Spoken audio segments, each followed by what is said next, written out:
Hola, este es el sonido del canto de un gallo, pero ¿cómo lo escuchas tú? Kikiriki. En España este es el sonido que hace el gallo, pero ¿cómo se expresa en Japón? Oye, estás interesado, ¿verdad? Entonces, esta vez te presentaremos los sonidos que hacen los animales japoneses. Quizá te sorprenda saber que así es como les suena a los japoneses. 動物の鳴き声、オノマトペ、犬、ワンワン、猫、ニャーニャー、牛、モーモー、豚、ブーブー、羊、ヤギ、メーメー、馬、ヒヒーン、ゾウ、パオーン、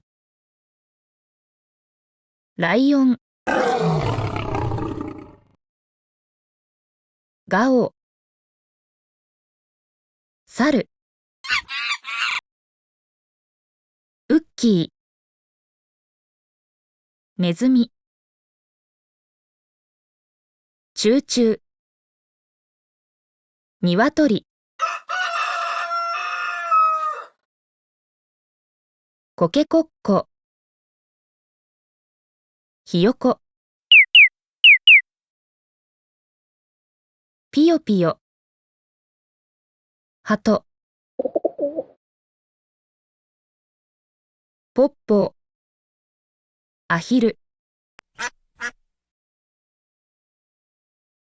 ガーガー、フクロウ、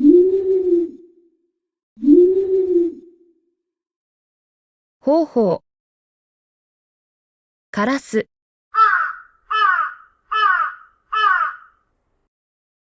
カーカー、カエル、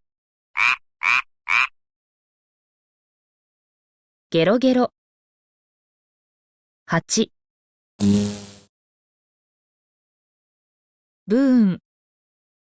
¿Fue divertido? La forma en que se expresan los sonidos de los animales en España y Japón es bastante diferente. Se dice que la razón por la que los sonidos del mismo animal suenan diferentes se debe a las diferencias de pronunciación entre España y Japón.